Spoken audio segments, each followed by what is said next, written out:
Hi, my name is Connor Mang, and I will be talking to you about my digital literacy. My first contact. My parents were very strict about not letting my oldest brother have a PlayStation or a cell phone until he was in middle school. They did not want him to spend all of his time indoors, and they wanted him to interact with the family rather than spending all of his time with technology.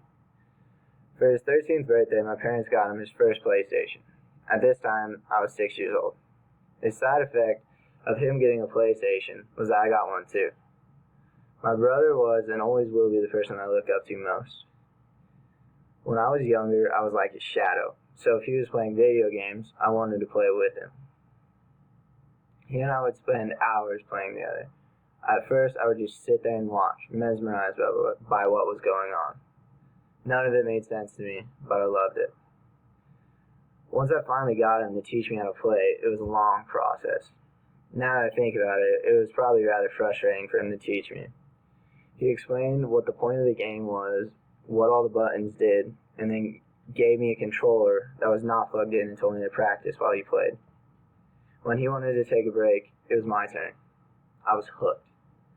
Through spending time with my brother, I fell in love with technology.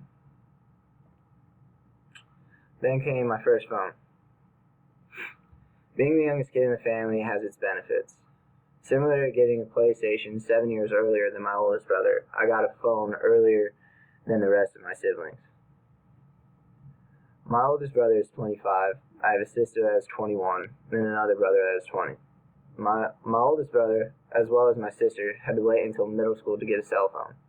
My younger, yet still older brother and I played travel sports since we were very young. This meant that we traveled a lot, and we oftentimes went with other families. It became necessary for the two of us to have a phone. So when he was a 5th grader and I was a 4th grader, my parents got us a phone to share. We were very limited in what we were able to use it for at first. It was mainly for our parents to be able to contact them when we were traveling somewhere without them, or when we were at home during the summer and they were working. It made communication with my parents a breeze. Along with making life easier for everyone, it was a chance to teach my brother and myself a lesson about responsibility. Phones are not cheap, and young kids are experts at misplacing their belongings. My brother and I had to make sure we knew exactly where our phone was at all times. We never lost it. Less than a year into getting our phone, my dad got unlimited texting for my family cell phone plan. It was like a whole new world for me. My phone never left my side. It was at this point that I started learning all the intricacies that came along with a cell phone. I would look through the settings all the time, just trying to figure out something new about my phone. Before I knew it, I was helping all of my siblings as well as my parents whenever they had questions about their phones. And then comes my computer class in 7th grade. So when I was in 7th grade, we were required to take a computers class for one semester. We learned how to use all of the major applications, from creating a spreadsheet on Excel and making fancy things happen when the page changed on PowerPoint. My second semester of 7th grade, I signed up to be a teacher's assistant for the computers class. I built upon my knowledge of computers this way.